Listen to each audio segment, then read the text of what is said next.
স্বাধীনতা প্রাপ্তির পর থেকে এই যে ষড়যন্ত্র দেশের ভিতরে, ক্ষমতার ষড়যন্ত্র, বৈদেশিক চক্রান্ত, আন্তর্জাতিক চক্রান্ত, এই সেই চক্রান্তের ক্রীড়নকরা দেশে চক্রান্ত থেকে এই যে ধারাবাহিকভাবে ষড়যন্ত্র হয়েছে এবং রক্তক্ষয়ের ইতিহাস ঘটেছে, ক্ষমতার পালাবদল ঘটেছে, এগুলো যে রক্তের আখরে লেখা একটি ইতিহাস, দুর্ভাগ্যজনক ইতিহাস, তার থেকেই কিন্তু আজকে বৃহৎ রাজনৈতিক দলগুলির অবস্থান।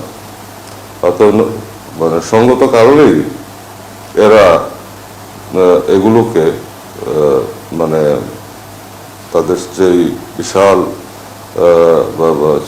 ষড়যন্ত্রের অধ্যায়, সেই চক্রান্তের ভিতরে দিয়ে ক্ষমতা আরোহণ, রক্তক্ষয়, রক্তের হোলি খেলা, এগুলি ইতিহাস হয়ে আছে, যার জন্য তারা সামনাসামনি হতে পারবে না, আন্তরিক হতে পারবে না।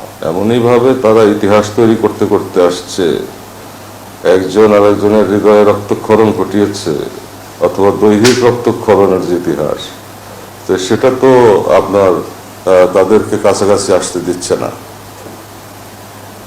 একটা বিশাল মনস্তাত্ত্বিক বিষয় রয়ে গেছে এখানে। সংসদে এখন যে শ্রেণীর লোকজন যাচ্ছে, এটাও কিন্তু মানে আমাদের জাতীয় রাজনীতির একটা অবক্ষয়, এবং সংসদের যে উচ্চতা এবং সংসদের যে গাম্ভীর্য, সেটা কিন্তু অনেকখানি বিঘ্নিত হয়। দেশের স্বার্থ বিবেচনায় নিয়েছি আমি প্রথম। আমি 34 বছর অপেক্ষা করেছি। আমি মনে করি যে মানুষের ভিতরে একটা পরিবর্তন এক সময় না এক সময় আসবেই, এবং সেই সময়টাই আমরা প্রাধান্য দিব, দেশকে প্রাধান্য দিব, দেশের স্বার্থ প্রাধান্য দিব। আমি সবসময় বলে আসছি, এখনো বলছি। তারপরে আমি ক্ষমতায় গেলে আমিও শান্তি পাবো। এর ফলের সময় তো আমি তার বিরোধিতা করেছিলাম। এটা তখনকার প্রেক্ষাপটে হয়তো আমার একটা ভুলই ছিল।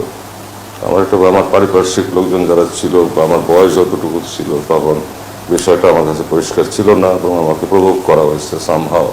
তার সাথে আমার দূরত্ব হয়েছে, এবং তখন এসেছে আমাকে সেনাভবনে চায়ের দর দিয়ে নিয়ে গিয়ে আমার কাছে অনেক দুঃখও করছে। যাই হোক, তারপরে তখন যদি আমি বর্তমান প্রধানমন্ত্রীর সাথে বৈঠকে বসতাম, তাহলে তো আজকে ইতিহাসটা অন্যরকম হতে পারত। পর্দার আড়ালে তো সবকিছু মানে গুছাই দিচ্ছিলাম আমি। খালেদা জিয়া তো দেশনেত্রী হয়ে গেল, কিন্তু নেপথ্যে ছিলাম তো আমি, অর্গানাইজ তো করে দিচ্ছিলাম। প্রয়োজন মায়েরও তেমনি প্রয়োজন, ঠিক তেমনি ভাবে রাষ্ট্র বাবারও প্রয়োজন, মায়েরও প্রয়োজন। আমাদের ধর্মে তো হাদিস শরীফে আছে যে তালাবুল ইলমি ফারিদাতুন আলা কুল্লি মুসলিমিন ওয়া মুসলিমা, মানে বিদ্যা শিক্ষা করা ফরজ প্রত্যেকটা মুসলিম নরনারীর জন্য।